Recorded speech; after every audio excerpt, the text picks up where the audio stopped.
Welcome back to the Ditch Your Dorm podcast. This is Alex from Jove. Today with me, I have Lauren Soss. She is a property manager with a very large real estate company that has hundreds of apartment buildings under its belt. Lauren is managing the Philadelphia region, and today she's going to tell us the differences between looking on campus or off campus for housing and regular conventional housing opportunities. What to do when looking, what to do when signing, what to do when living. Thank you, Lauren, for being with us. Thank you, Alex, for having me. It's a pleasure. I'm really excited to dive in. I think you have a lot of experience. You've been in the industry for about 8 years already. I think you're going to bring a lot of value to the students that are listening.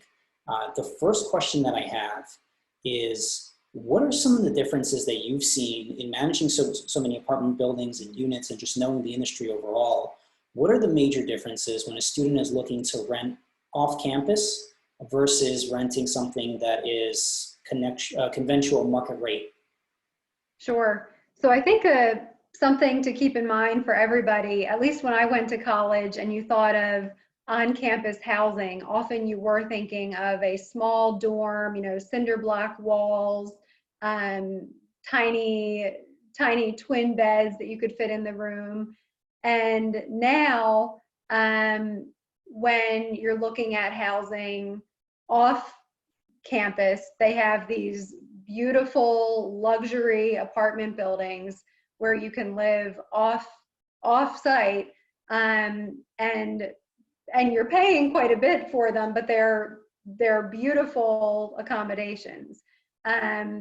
So with that, I think living off campus, sometimes you are able to get nicer accommodations. You certainly are going to end up paying for it, but at the same time, if you choose to live on campus, what comes with that is I think you're getting more of the experience of college overall. You might be living down the hall from some of your best friends, so there's pluses and minuses to both.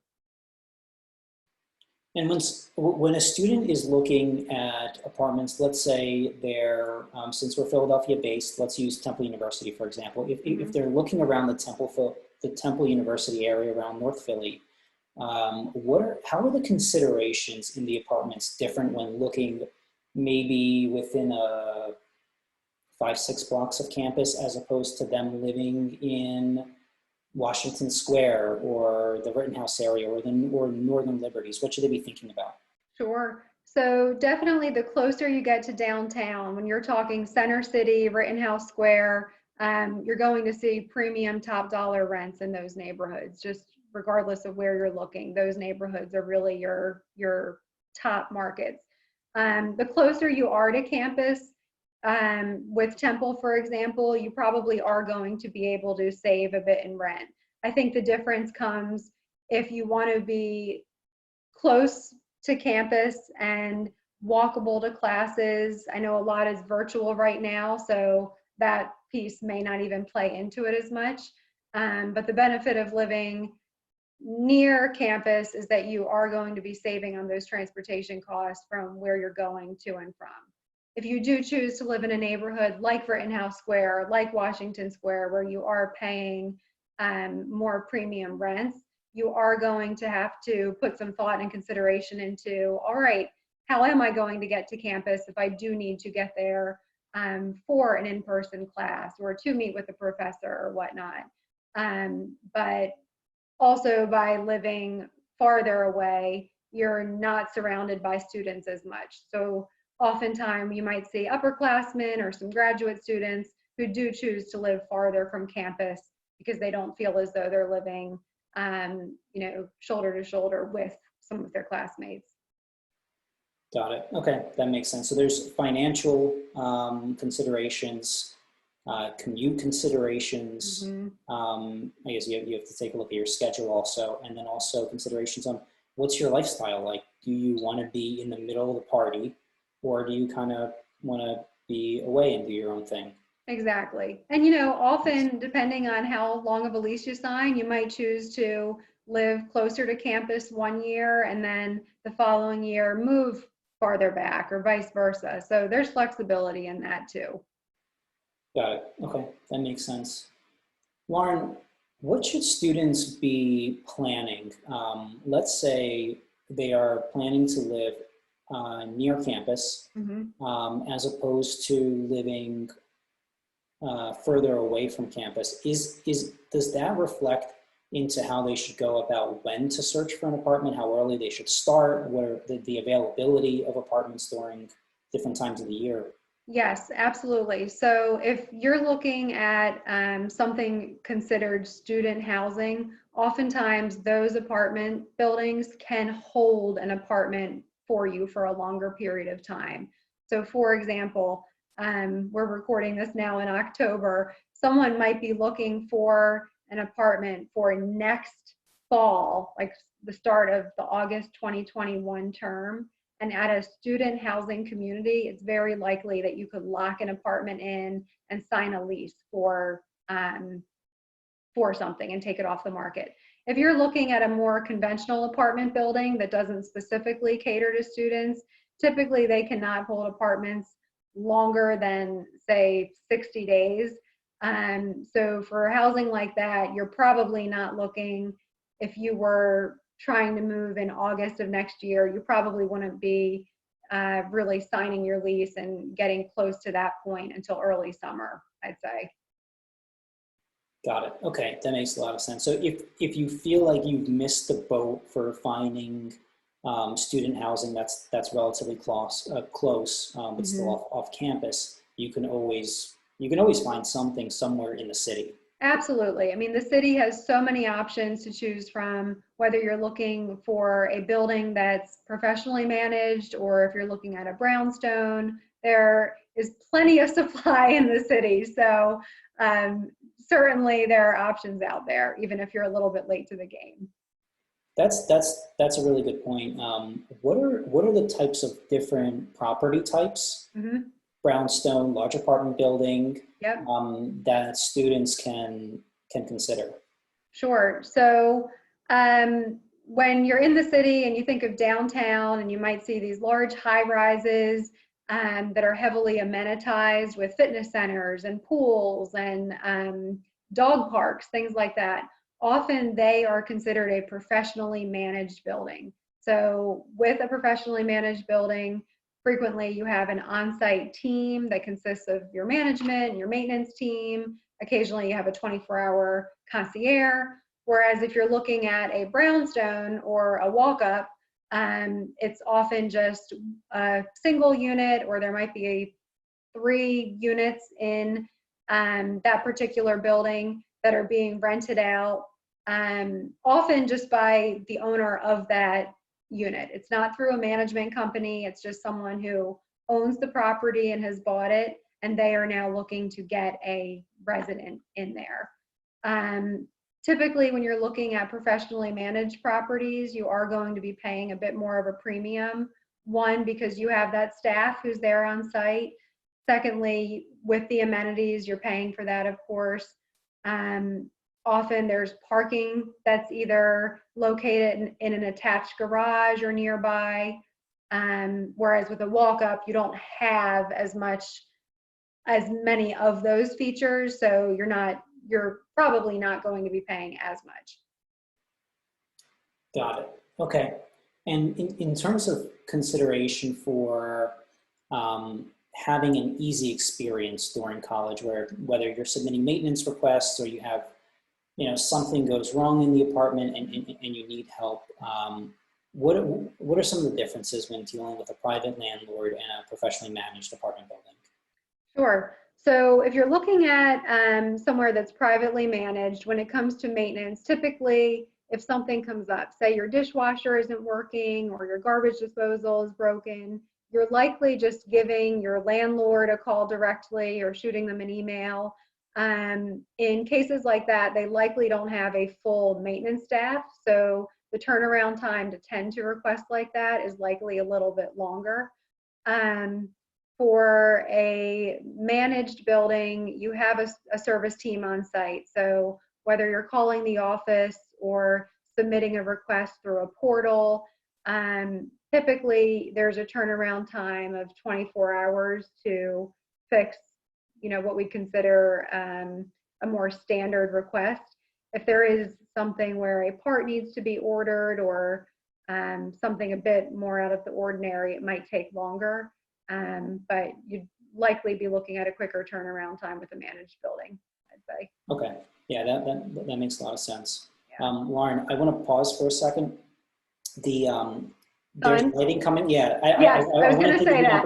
Let me pull the shade down. Okay.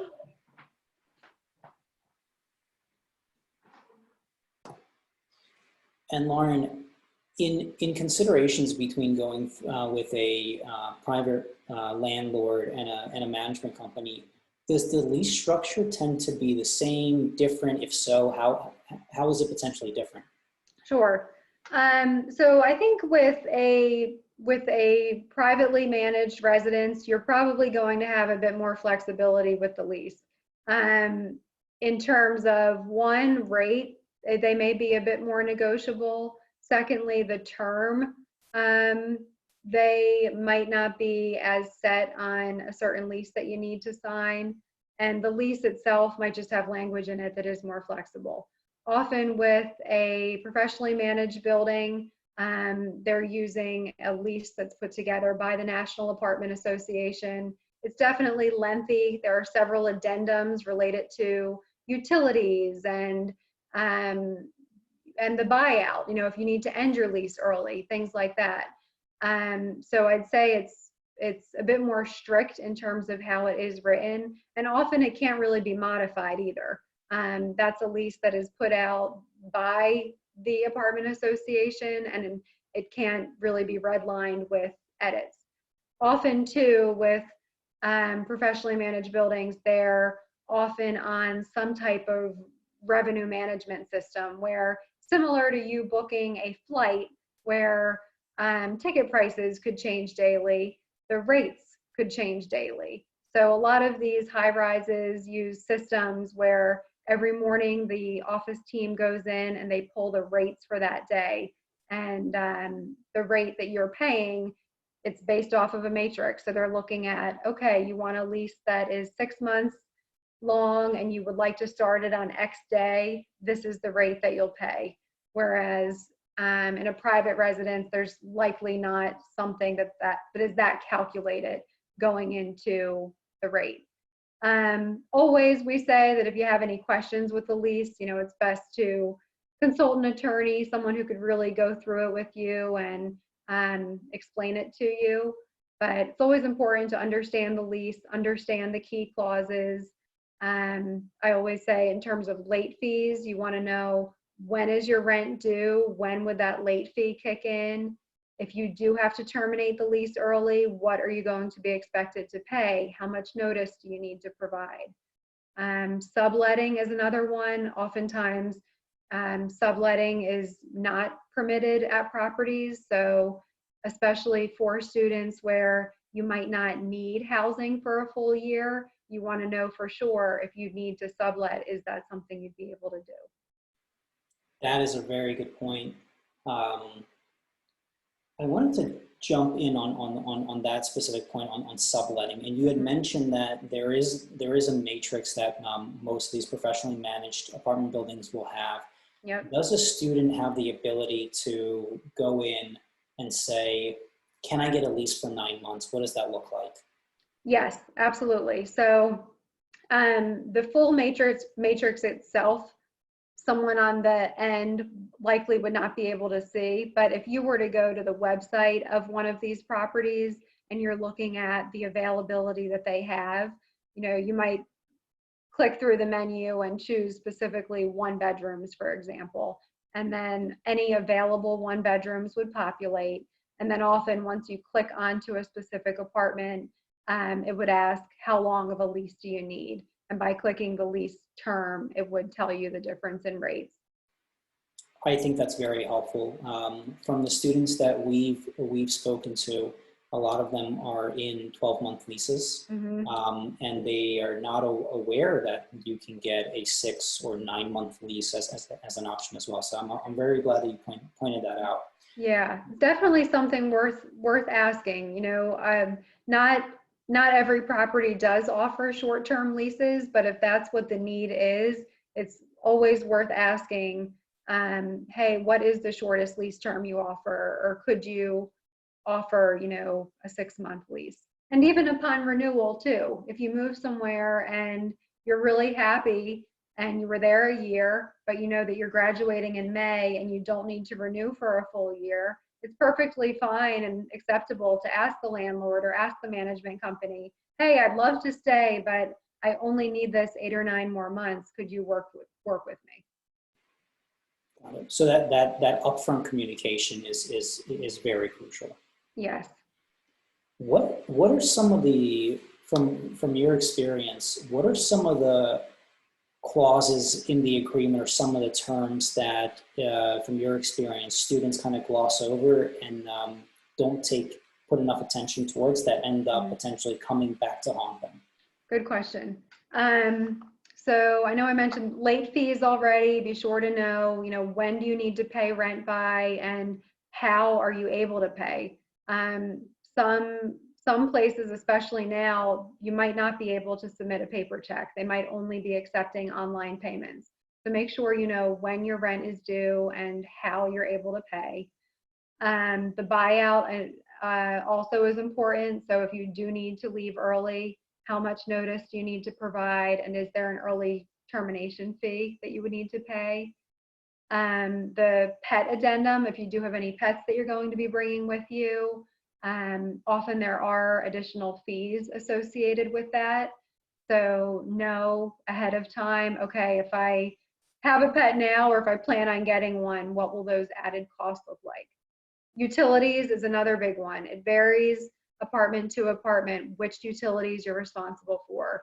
Electric, water, gas, internet, TV, those are all utilities. Sometimes you might be responsible for even paying a prorated share of the trash bill or the pest control of an apartment building. So you want to know what you're responsible for there.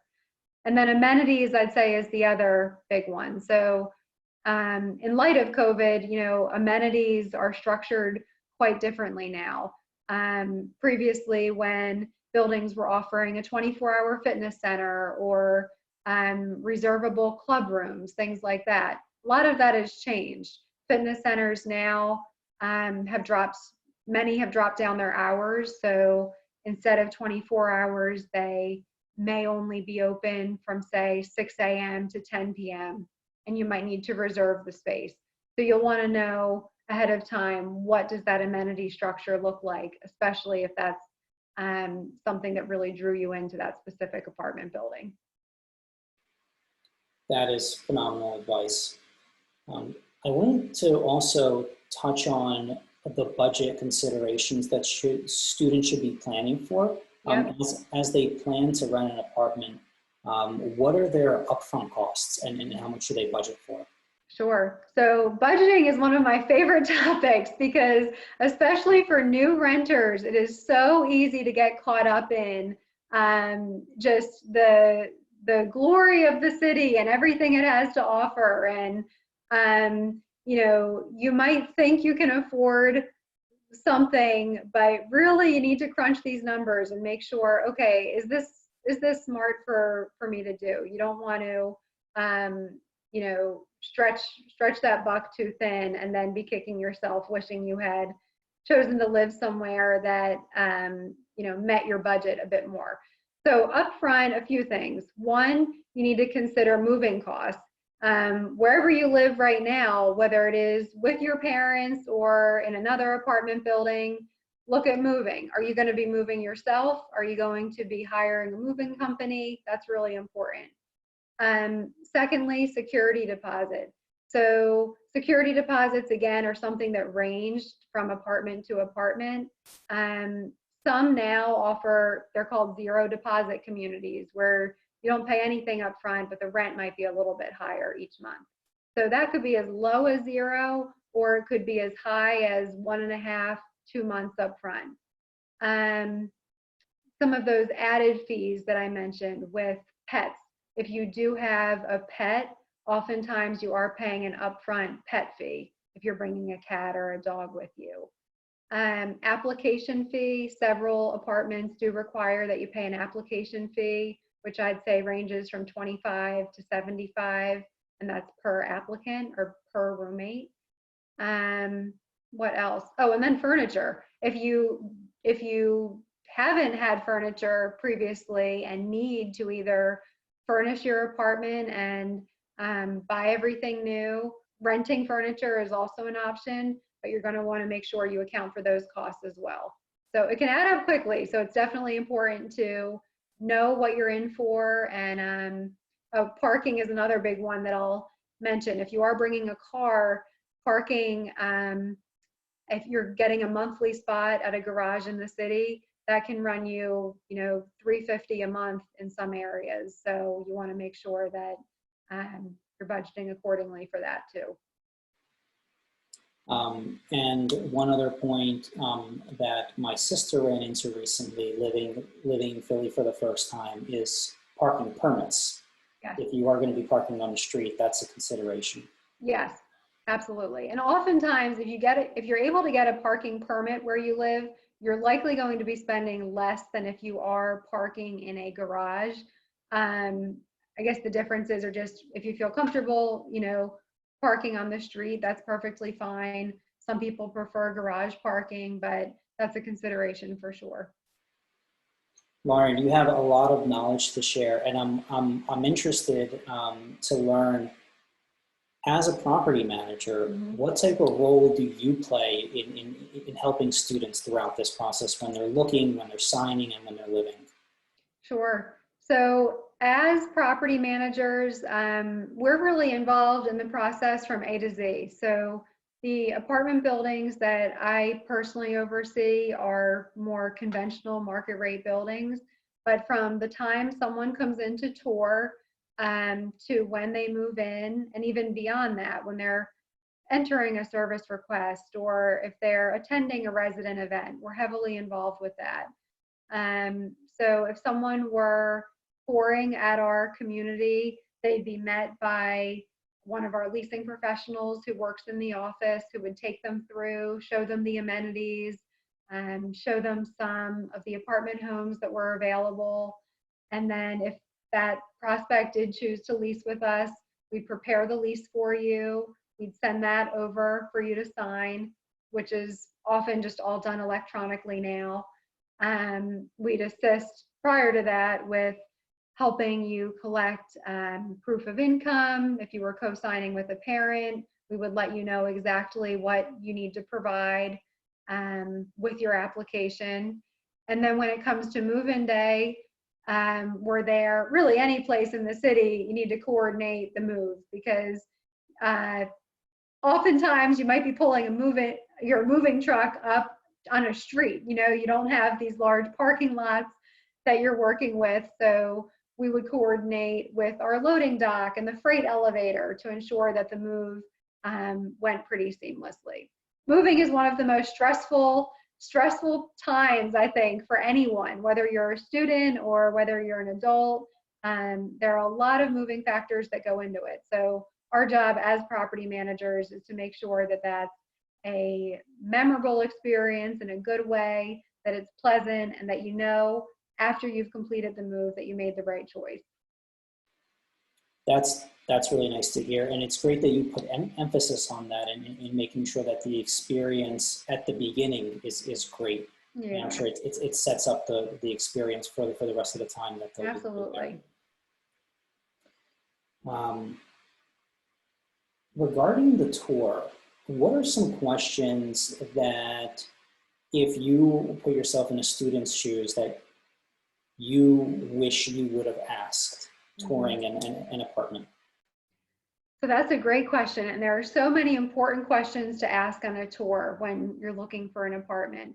I think what I always go back to are your five senses. Like, as soon as you enter an apartment or you enter an apartment building, you want to say, okay, am I liking what I'm seeing? Does this look like the photos I saw online? Is this what I anticipated? And is this what I'm looking for? What do you hear? Do you hear that it's really noisy? Are there dogs barking everywhere? Is there street noise coming in from the windows? You want to make those observations, because you're going to be living there. So it's really important that you take that into consideration. What are you smelling? It might sound odd, but does it smell weird when you walk in? Do you notice the smell of smoke right away, or something that's sort of off-putting and you think, oh, this would not be for me? Taste. Right now with COVID, that doesn't play as big of a part, but a lot of these buildings, especially the professionally managed ones, you often have some type of hospitality set up where they're offering coffee in the lobby or water or snacks. So that's more of just an add-on. If that's something that you like or you want coffee accessible, pay attention. Is that something that's being offered? And then touch. Touch is the last thing. When you walk in and you're, looking at your kitchen counters or the carpeting in a bedroom, do you like how it feels? Does it feel old or does it feel plush and new? So always, I think I hit all 5. Always go back to the 5 senses. And then the other really important questions to ask, one, you want to make sure, what we talked about earlier, is the lease term that you're looking for, are they able to accommodate that? Ask about the price. You want to know for sure, is this something that I can afford?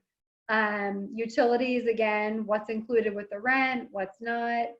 If a social component is important to you, again, with COVID, things have changed a bit, but oftentimes a lot of buildings offer resident events. So if that's important to you, ask, what type of events do you host? I want to get to meet my neighbors. I'm new to the city. What are some things I can look forward to? And then lastly, I think I would just ask, if I were in your shoes, are there any other apartment buildings that you'd recommend I do look at?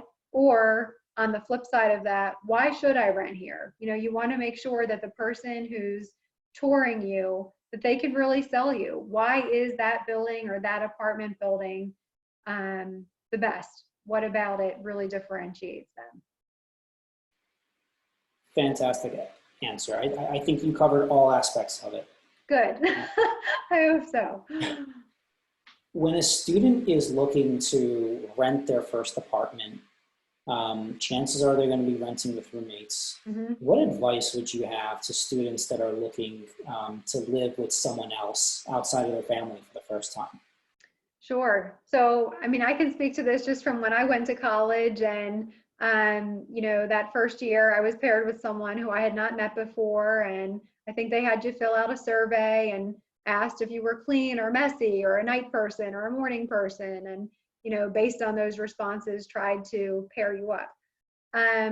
Now, especially with some of the student housing communities, often they rent out apartments based on the bed. So if you are looking to live in a 2-bedroom apartment, but you don't know anyone else to room with, often those student housing communities, they can sort of rent a bed to you and they will find that other person if you're comfortable with that. If you're looking to room with someone who I think it's important, just keep in mind, living with someone is a lot different. You could be the best of friends, but be horrible roommates with each other. So I think it's important to, if that's the case, talk to that person, make sure you really understand, okay, who's going to be taking care of cleaning, or what time do you plan on going to bed, or do you plan on hosting a lot of parties or inviting friends over a lot? Those are good questions to ask to really feel the other person out and make sure you are on the same page before moving in together. And I think you need to plan for the worst too, whether you know the person you're moving in with or you don't. If worst comes to worst and the living situation is not what you anticipated and you do need to part ways, that's when that buyout clause really comes into play.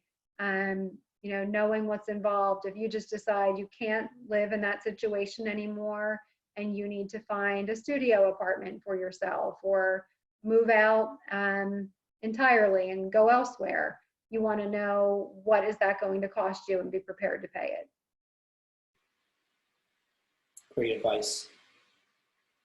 Lauren, if there was one point that a student watching this, assuming they forgot everything else you said, if there is one point that they would hold on to and remember, what would that most important point be that you would leave them with?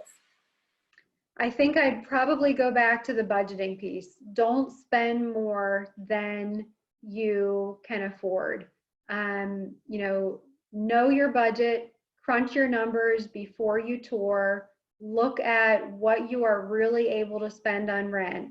And for anything that's in excess of that, don't even tempt yourself by visiting those places.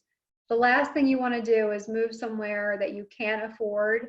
And then in addition to trying to keep up with your studies and all that's going on in the world right now, you're worrying about making a rent payment. So I think it's really important to know what that number is and make sure that you stay within it. Is there a rule of thumb in terms of a percentage or in terms of a fraction that a student says, I have X amount that I can spend in general on everything? How much of that should be on my rent?